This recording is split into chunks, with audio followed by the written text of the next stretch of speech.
Hey everybody, I'm going to talk about Wing Chun chain punching being used in BKFC.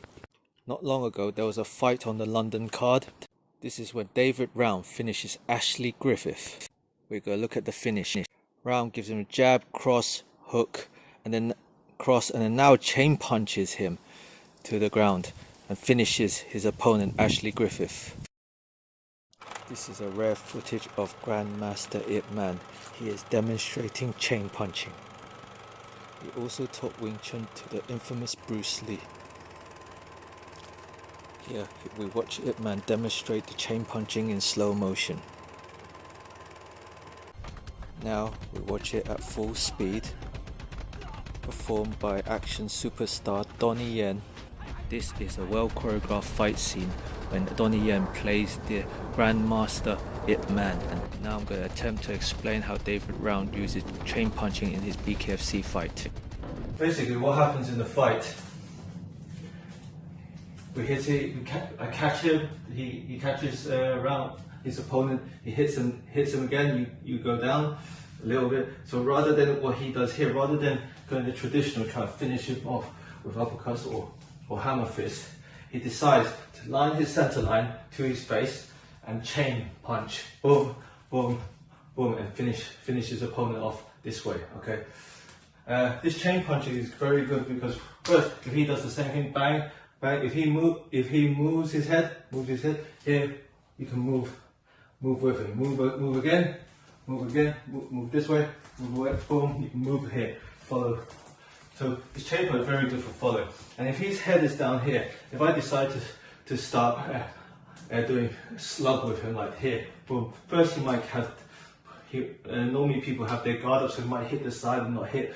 And plus he could easily counter. He could come up, come in, counter me. Boom! Here as I go around to do these looping punches. Okay, or he can loop his punch high up. Boom! Okay, and hit and knock me out. Okay, so here once you're in this position, go back to you're here. When you're in this position, you're actually you've closed off this line of attack here, so he can only go round. Okay, this is where if you're using this chain punch, you have to be careful because the side doors are open for those looping punches. So when you do these looping punches, you must chain back and whack. Okay, that is one of the biggest defects of this is the side, because it's very difficult. If you went round to hook, you have to come back. Okay, because you're going around this motion, you have to stop that round motion to go round and hit. Okay. So this punch, this chain punch is really useful in that regard.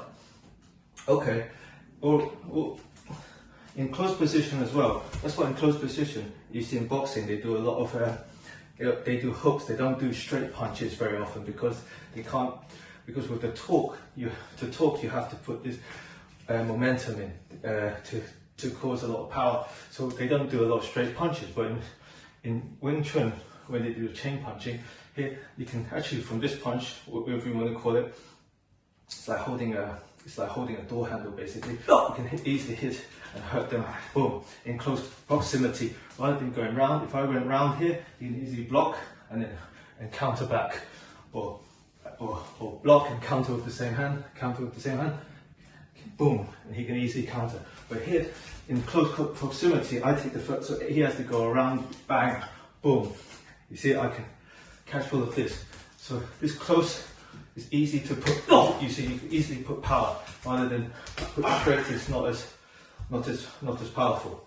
Okay, but obviously overall hooks. You see here, you can easily guard all of this, but here you can go straight through the middle. Especially here at BKFC, using these using this, you can easily punch through, bang. You see, but when he has his hands up like this, bang, he can here you can easily block. Move your head, move your fist, move your fist, move your fist, yeah, that's it. But if I was to go change the angle, see, it goes in, it just slips in. Okay. Also, with this chain punching is good. As you hit, if you block, you hit, or you get through, you can actually pull this guard back down and then go through the other one and open this guard. And this one will constantly check this hand. Problem is you're open for this side. So here you go really be what do you call it? Awake for this on these side doors. Okay, on the front you know you're safe, so you just all you have to do is try to register what's coming on from these side angles. Okay. Yeah.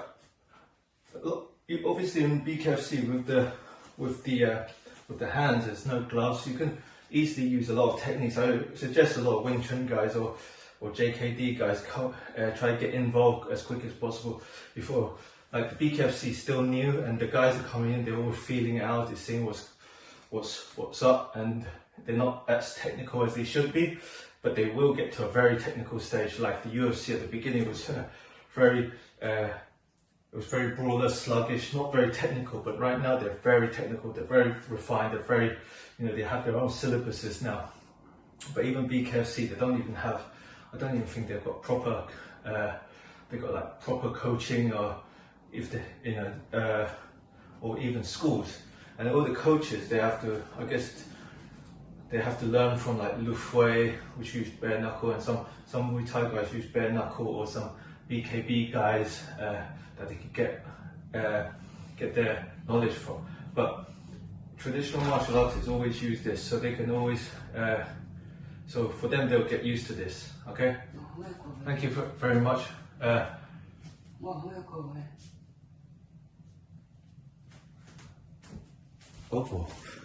Sorry.